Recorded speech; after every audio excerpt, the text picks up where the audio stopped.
Gracias, presidente. Buenas tardes, ministro, y a todas y todos los presentes.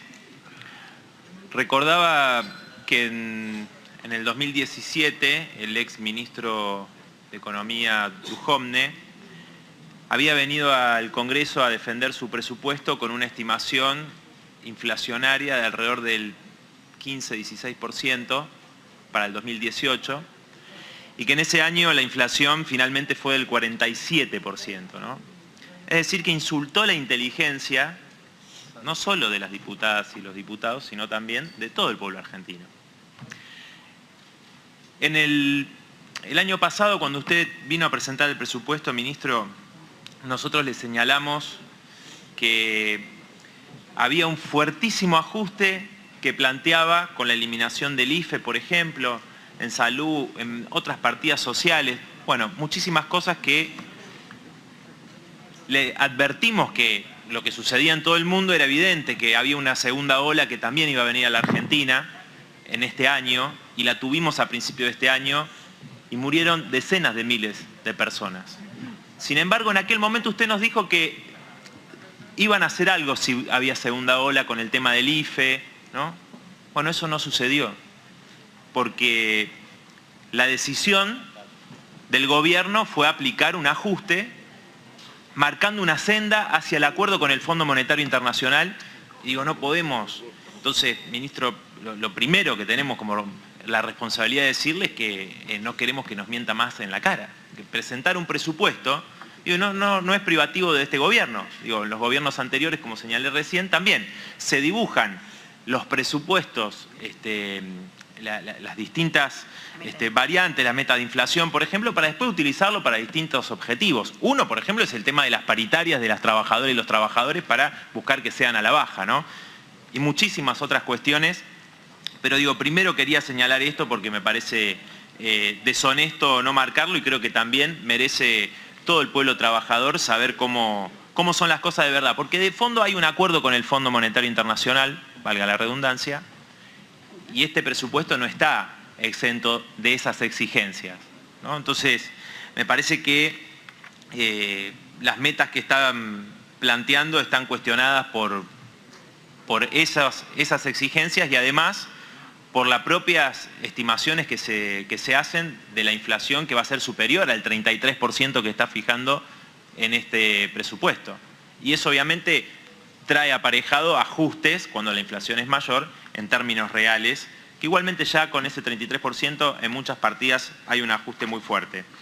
Pero para ir a algunas de las preguntas y en relación a esto que le señalaba, porque el Fondo Monetario le pide achicar la brecha cambiaria, ¿no? Entonces, ¿cómo se va a hacer para subir el piso del dólar oficial, ¿no? Sin generar una devaluación que genere una espiral inflacionaria, ¿no? Que impacte directamente en los bolsillos populares, ¿no? Eso es una de las exigencias que está planteando claramente el Fondo Monetario Internacional. También se mencionó acá el tema de las tarifas, y hay una fuerte quita a los subsidios económicos que están en el presupuesto, y quería preguntarle en relación a eso si ya tiene definido cómo va a ser el nuevo esquema tarifario, los aumentos que van a realizar, ¿no? en promedio de las tarifas de los servicios públicos.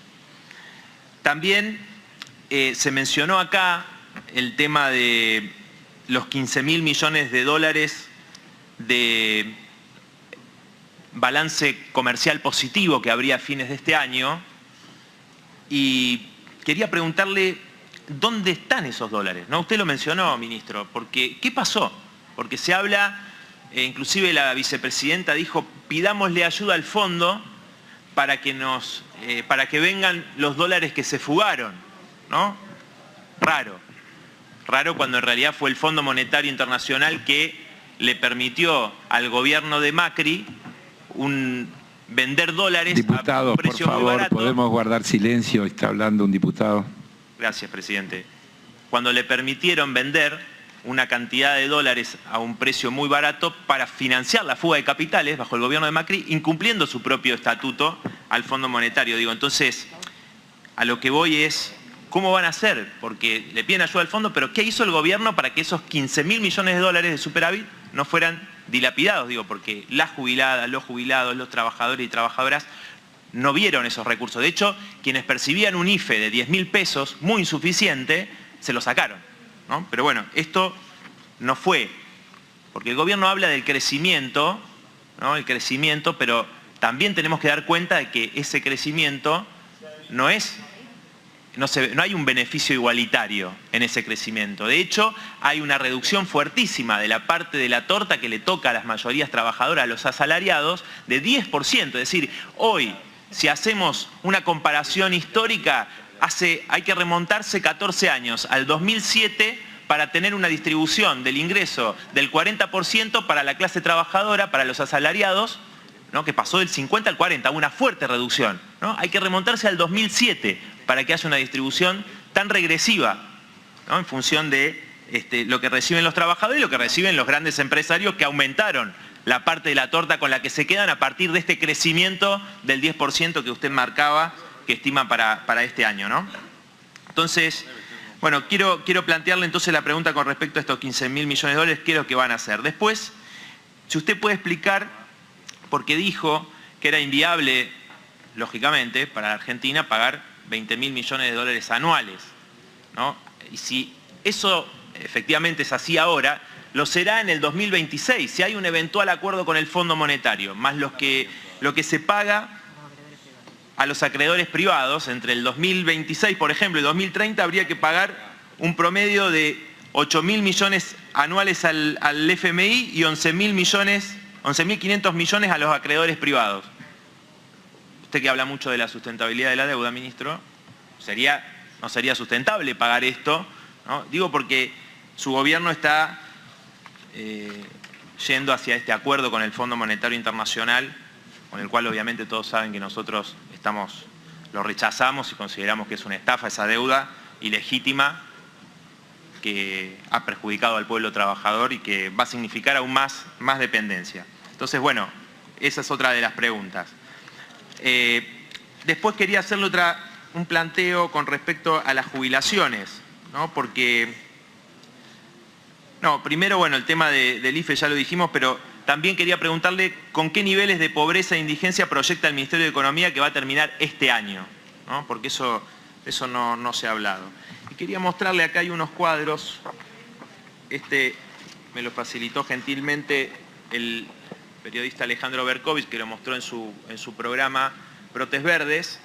Si usted puede ver ahí, mes a mes, ¿no? De 2018, 2019, 2020, 2021, de enero a agosto, figura acá, bueno, era septiembre, cómo el gasto en jubilaciones y pensiones fue disminuyendo, ¿no? Y cada año es menor, mes a mes. También se puede ver en que hicieron en función de datos del IPC, INDEC, mis compañeros de la Izquierda Diario y del Partido de Trabajadores Socialistas. Usted ve acá desde 2017 a 2021, se ve claramente quiénes son los que perdieron, ¿no? Que son jubiladas y jubilados que laburaron toda su vida. Con todos los gobiernos perdieron, ministro. Pero este gobierno había prometido que le iba a devolver la plata a los jubilados que le había sacado Macri. Ahí están los resultados, ¿no? Categóricos. Entonces, digo, ¿cómo usted le parece que es justa una jubilación mínima de 29.000 pesos, que es una jubilación de indigencia, cuando está estimada en 75.000 pesos la canasta básica de un jubilado hoy en la Argentina? Y después quería preguntarle también en relación, usted habló y está en el presupuesto, del crecimiento del salario real del 4%, ¿no? Para el 2022. Sin embargo, todavía hay una fuerte pérdida de los últimos años, ¿no? del salario. En el sector privado está un 20% más abajo de lo que estaba cuando asumió el gobierno de Mauricio Macri. En el sector público un 27% y entre los informales un 32%. ¿No? Entonces, ¿en qué plazos prevé el Ministerio de Economía que el poder de compra va a retomar esos niveles, porque el gobierno también en su campaña electoral del 2019 había prometido que se iban a recomponer los salarios en función de lo que le había quitado el gobierno de Mauricio Macri. Bueno, tengo muchas otras preguntas, pero en función del tiempo que planteó la presidencia, por ahora esas preguntas. Gracias, ministro. Gracias, diputado.